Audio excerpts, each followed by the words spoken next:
Good evening, everyone. What a movie, right?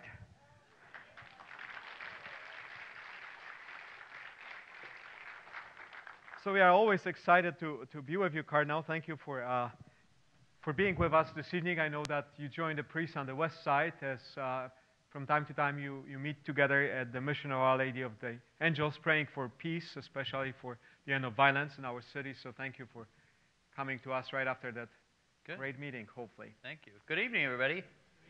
How are you? Good. So the movie starts with the call of Jesus to St. Francis of Assisi. Francis, go and restore my church. So we are 5 years into Pope Francis's mission as the successor of Peter. Tell us about his spirit of transforming or restoring the church. Well, I think that Pope Francis, as you see here, is so very evident, especially in that last scene where his face really dominates the screen, doesn't it? And his smile. He's a very human person. The times that I've been with him, what comes across is that this is a very authentic individual who is not out to win attention for himself or to draw attention to himself, but rather sees that every day is given to him as a gift from God where he can be a part of people's lives. He very much enjoys people. Mm-hmm. So I think that that's part of the renewal that's taking place, is that he is very much not only unafraid and fearless, as I think he really is, but he very much enjoys being a human being, mm-hmm. being a human life, and he treasures that. And we should all treasure that, because we're all running to do something else. We're running to be somebody else, fame, fortune, or whatever, that in some way gives us value. And the Pope is telling us, no, love the life God has given you. Mm-hmm, mm-hmm. And I think that's the real message that he's trying to get across to people. And I think that's the message, right, in the movie that comes back over and over again. It speaks about his leadership style. It shows Pope Francis as a leader in many different situations. Tell us a little bit about his leadership style. Well, I think that his leadership style is, as he said here, that he wants priests. He said, don't talk so much, listen more. Uh-huh. You know, really, he's much into that. Whenever I go in to see him, he wants to listen to what I have to say. And he does that with people as well. He does listen, but he listens not just individual, but to the cry of people whose voices are not heard, mm-hmm. whose voices are marginalized. I think he has a real sensitivity to that, where he wants to make sure that the world hears the voices of people who are otherwise ignored. And that really is something that is part of his leadership style. The other thing is that he is not afraid to take on all sorts of things that need to be corrected in the life of the church. Right. And he's, I don't think, I've been around a long time. I'm almost 70 years old.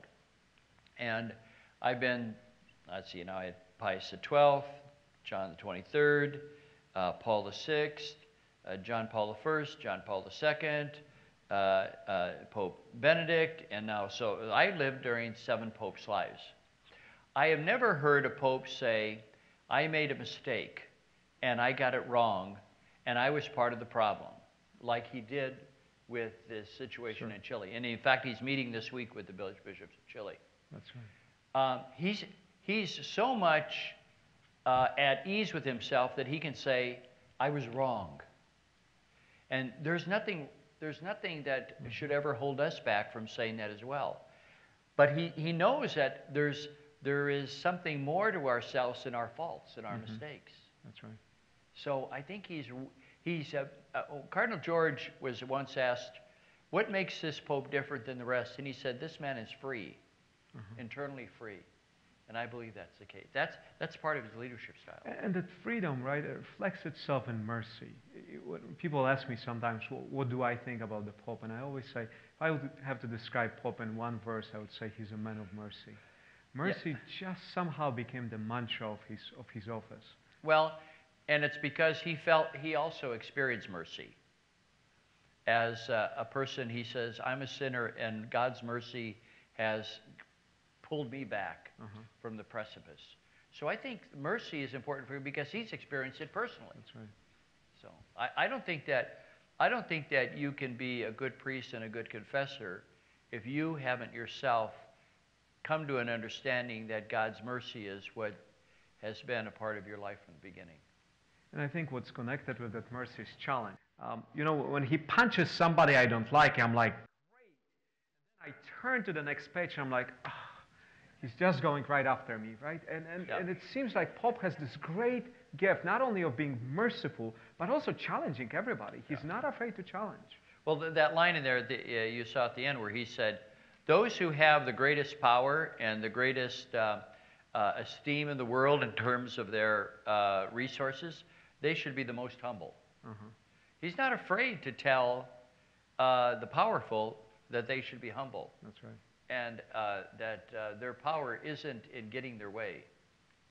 And that call for listening is something what came in the movie as he spoke about Laudato Si, as we saw those powerful images of the earth and all what's going on, especially with destruction.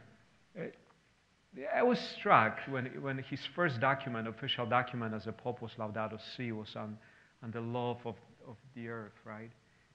Tell us a little bit about why do you think it was important that Laudato Si was his first document versus more theological reflection? I think it's because of the urgency of the situation. Climate change is having an impact on the world, but also so is the dumping of our garbage into the world. And he really cares about the next generation. He doesn't want the next generation to have to be around to clean up our mess. Usually, it's parents who clean up the messes of their children. Well, I think we've turned it around. We're leaving our children a lot of garbage. But at the heart of this thing is also the Pope has a different approach to our spirituality. He wants us to be adults. We have so infantilized people in their spiritual lives and telling them everything that they have to do one by one by one. And we haven't helped them develop a sense of their own personal responsibilities. And so people feel kind of easy about that because if in fact the church says, okay, do this, this, and this, and they accomplish that, then they don't have to really think about the other things that are important to take responsibility for. The environment, the poor, the neglected.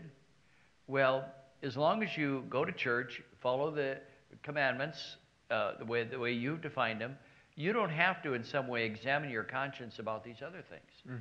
And the Pope is saying that's not an adult spirituality. We're infantilizing people, and we need an adult responsibility for taking responsibility for our lives. And what really speaks to me is that the Pope not only speaks about it, especially when it comes to the poor, but in a small way, he makes his contribution, right? Since he became a Pope, not only that the Vatican always actually was somehow mindful of all the homeless who are right outside of the Vatican and providing food and services, but the Pope moved it to the next level, right? Now they have a shelter, permanent shelter right outside of the Vatican, actually within the Vatican. They have showers, they have washing machines. I mean, he is moving it to the next level, and it's simple, right? What did he do for his name's day? You know what he did? He invited the homeless, right? He had an ice cream social. I mean, that's pretty creative, isn't it? He had an ice cream social for people who were the street people. He invited him in and had an ice cream social. One of the bishops, I was just in Rome recently, was telling me that for one of his birthdays, he organized this big meal in Paul VI hall. Yeah. The problem with Paul VI hall is that the floor is not straight; it goes down, right? Yeah, it's like this. Like the floor here. And so they never thought about it. So when they put the tables and the soup on the table, the soup was overflowing. So they had a big problem as they had this heavy soup, and they said the moment they put it, the soup was just flying all over the tables. So they had a mess to fix. But whoever thought that Pope would eat with homeless on his birthday, right? Yeah. I mean, that's the tenderness of love that the Pope speaks about in the movie. He says, do not be afraid of tenderness. Right. That's something different that he teaches us in the church. Cardinal Tobin tells the story of the fact when he first got there, and he wanted to go to Lampedusa, where there were refugees, people who were fleeing poverty, and they were trying as immigrants, and they were coming as boat people, and some of their relatives were lost at sea, and so he wanted to go to Lampedusa. And so he told his staff, I'd like to go there. And they said, it's going to take weeks. So he really wasn't happy about that. So people in the office that next week got calls from Alitalia saying that they had a reservation for Jorge Bergoglio to fly to Lampedusa. He had picked up the phone and was going to go Alitalia on his own. He was going to go. Well, they made arrangements, and he was over there pretty quickly. So he has his way, right? As he has a great line. He said, realities are greater than ideas. And sometimes we have to do the real. So the Pope, something what's also powerful in this movie is he speaks a lot about family, the value of family. And we know that he's a very mindful man when it comes to family. And obviously he wrote his pastoral letter, Amoris Laetitia. Can you tell us a little bit about it? How does he speak about family? Well, he makes a very interesting thing. I never thought about it before, but it makes sense to me. If you think about it, if you read the Bible from the beginning to the end, it starts off with a story about a family, Adam and Eve, and their children. And we see that the Scriptures ends with in Revelation about the family of God coming together at the final banquet. And so his point was this. He said, families are throughout salvation history. And it should tell us that God has chosen the family to be the singular place, the privileged place, where God has decided to reveal himself. God doesn't reveal himself in thunderbolts and lightnings and in nature, in particular people, individuals, but in families. So he says, look to what's happening in families today, and we will be able to discern what God's doing. Mm-hmm. That's a remarkable insight, huh? So what he's saying to all of your families, and we're not talking about nuclear families of mom and dad and children all living in the house, because that's not the standard anymore. I mean, it's not the majority in many cases, huh? There are different kinds of families. He's saying all of those families should treasure themselves as a place where God is working now and God is acting now. And we should, when we minister to people, not approach families as a problem, but as an opportunity to see what God's doing. That's a remarkable turnaround of the way that we should do ministry in the life of the church. And for me, it was a great insight. Mm-hmm. So I cannot help but think, when Pope Francis was elected 5 years ago, I bet you had no clue that just in a year your life will completely change. Yeah, 18 months to be exact. That's right. Because he was elected on March 13th, and then on September 20th. Yeah, 20th it was announced. I was told on September the 11th, can you imagine, of all days, 9/11. I was in Germany attending a meeting for the Bishops' Conference, and I had just had Mass that day, and we had in the prayer of the faithful that the Lord would deliver our country from any disaster, and so that day I'm appointed to Chicago. So then, yes, I got that word, but it was about 18 months after his election. Yeah. It was quite remarkable. No kidding, it was. Yeah. So tell us a little bit about him. I mean, you had a then since opportunity to meet with him and talk to him, and Yeah. he asked you for some very specific things, right? Yeah. He asked you really about the violence in Chicago. Yep. He sent you to Puerto Rico. He wrote a letter to Chicagoans. That's right. So tell us a little bit about it.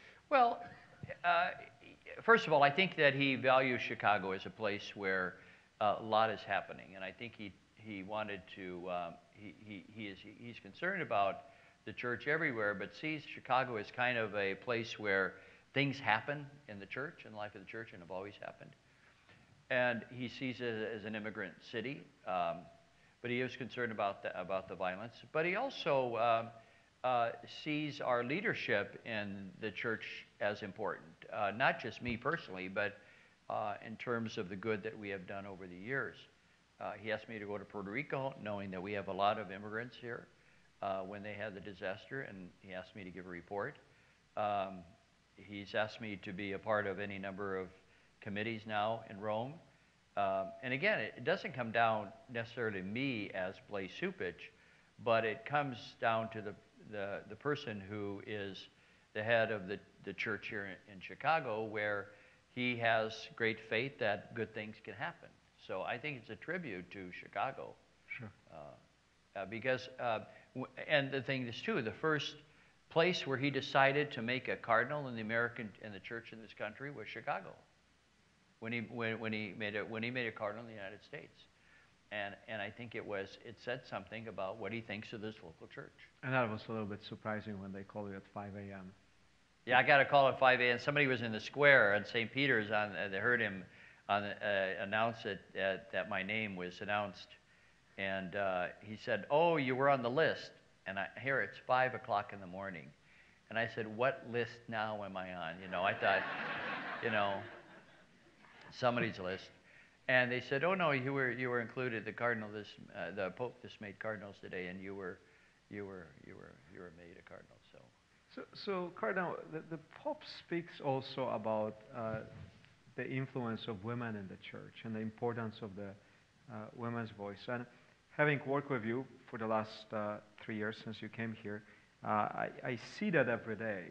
What not only appreciation you have for the women who influence the work of our church here, but you very specifically promoted a lot of women to some of the most key positions in our archdiocese. Tell us a little bit about it, because that's something people usually don't know, but I think it's directly linked to what the Holy Father speaks about that the bishops should do.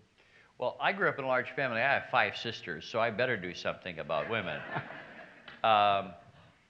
But I've always found that get the right person there, and the women have saved me from making some big mistakes, because women look at things different than men do, and sometimes I would tend to be more impulsive, and they would be a little more organic in their thinking and say, "Well, wait a minute, have you thought of this?" The other thing is, I've always had women as the people who, in the 3 dioceses, who do the finances. Women are more conservative in terms of finances than men. And a good anecdote of that is when my mother would do the shopping all the time, but when she'd send my father, he would never stick to the list and would spend more than she said we can spend. He would be there, he'd buy the Fritos, that type of thing, the 6-pack. So I've learned women are much more frugal stewards than men are. But it's also that women come at issues differently. I created a new position in the Archdiocese called the Chief Operation Officer, and put a woman in there who knew she runs really the day-to-day operations of the Archdiocese. I have a woman with development who does communications. We have women in other major positions. What do you call this?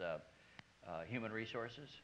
So it's fine, and I think that we need, and the Pope is going to start doing this, I think too. We need women in important places in leadership in the Vatican as well. I think it's very important that happen. That's right.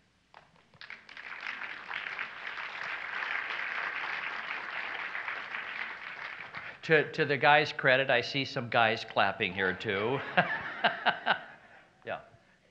So Pope Francis is surely influenced by Aparecida, which is one of the documents of the Latino bishops.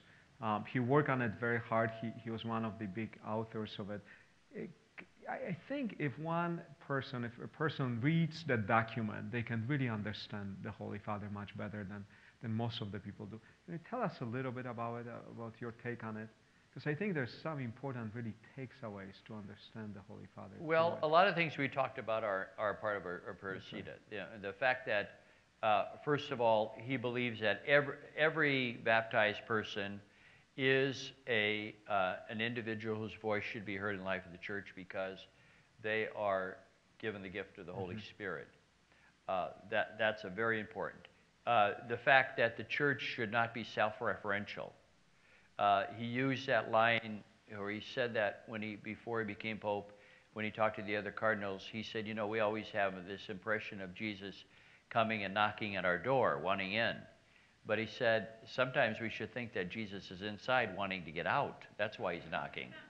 How do you get God out in the world? That's why he came up with that notion of the church being a field hospital. Yeah, that's right. So it's how do you get into the world?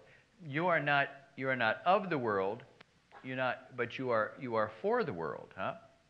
You are for the world to succeed, and you see that with the way that he meets people of all different backgrounds and denominations, where he says, we have many problems, but we can do a lot together.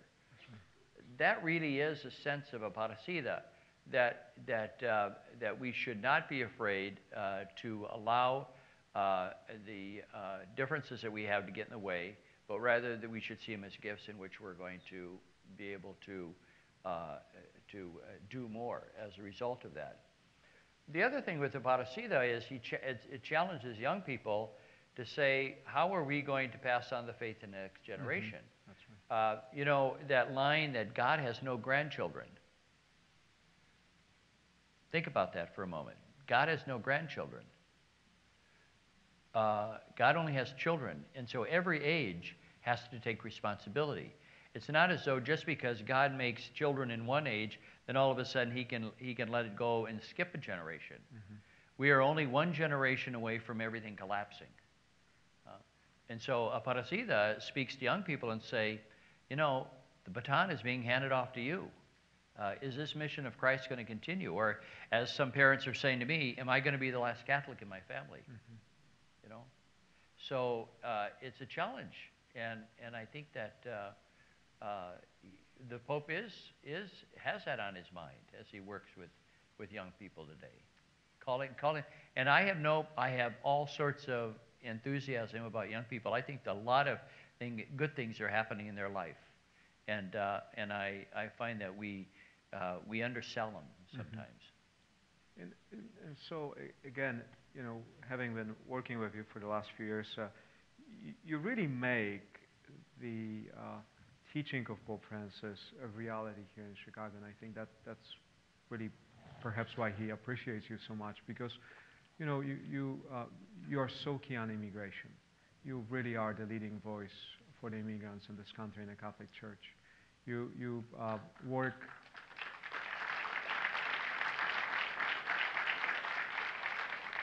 You work on anti-violence. You really work with young people, right? Through our young adult programs, you really try to get out and do as much for young adults as you can. So, the new people who are in the city can find relationships, and those who don't belong will find places of belonging. I think all those things, in many ways, are somehow visible expressions of Pope Francis' also care for this local church, right? Well, and I find it a great privilege to be here in Chicago. I never anticipated or expected to be here, but the Pope is an individual where as soon as I was asked and the nuncio said the Holy Father wants you to go to Chicago, I knew it was right because the Pope asked me to do it, and I figured that I should. And he inspires me every day. He has a great way. It's a great gift. We're living in a wonderful moment in the life of the church with this Pope. I just hope that people appreciate that. when you sit back and think about it, we are living in a very historic time in the life of the church with this Pope. And out of that, for Chicago comes Renew My Church. Yes. Tell us a little bit about it, for those who don't know much about it. Well, of course, Renew My Church is inspired by St. Francis, and which St. Francis heard that voice, as you saw here, rebuild, renew my church, repair my church. And so we use that as a theme, not in terms of the organization, but in terms of the spiritual life of people, where we come together, each of us taking responsibility for our faith, and not leaving it up to somebody else. That's where the real renewal will happen. And so it's not about how do we organize a footprint of our buildings and our schools, but rather how do people come together and say, this is what we need in order to have a vibrant community that's going to inspire witness in the world. When you do that, then you can go ahead and figure out the footprint in terms of buildings and all the rest of it. But if people don't get that, then forget about the structural reorganization. It doesn't matter what you do. I could go ahead and structurally reorganize the Archdiocese tomorrow in terms of a bottom line of where our resources should be allocated. But if we don't do it in such a way that creates a community of people who take responsibility for the future, then it's a waste of time. And so that's why unity is the core element with regard to Renew My Church. How are we going to do it together? That's why we're taking so long. Many dioceses have reorganized themselves over a 2-year period in which they've decided, on some basis of their own economies, how they're going to keep which churches and all the rest of it. I decided, no, I want people to come together over a number of years to do this, because I want to build not just church buildings, but a church community. That's what church is all about. It's always been that for me. So as we conclude today, well, tell us what gives you a lot of joy? Oh. When you wake up, what makes you happy? Every day's different. Every day is different. I wake up, I have a different schedule, I meet new people. I walk from where I live over at the cathedral over to the office. People stop me, say hi, want a selfie or whatever, They'll say, oh, we saw you on television, and I usually say you're watching too much television. And so, but the other thing is that I also get a sense that people really want leaders that they have in the church, society, whatever. They want them to succeed. And succeed not this personally, but succeed in offering a pathway for people to have a better life, to have the common good promoted and protected. And so I enjoy doing that. I like being a part of that. I don't care who gets the credit for stuff. I think it's better. It's better if you just kind of motivate people to get involved and get things going. And that's what gives me joy. I like going around to the parishes. I like going around the schools. I was with the priest tonight for an event, and I told the seminarians asked me when I was out to Mundelein, what does it take to be a successful and happy priest? And I said, well, first of all, you've got to like people. It sounds simple, doesn't it? But you got to like people, and I like people, and I think that's really what gives me joy. I like being with people. Well, thank you, Cardinal. We know that you're busy, but thank you for your presence with us. And until the next movie, thank you for joining us tonight.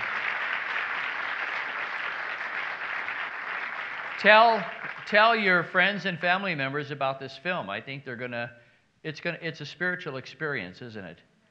It's a real spiritual experience to see this. So I hope that it gets a pretty good viewing. I know 60 Minutes did a nice program tee-up yesterday about it. And so tell them about it. It's a great film. It is a good one. Okay. Thank you so much.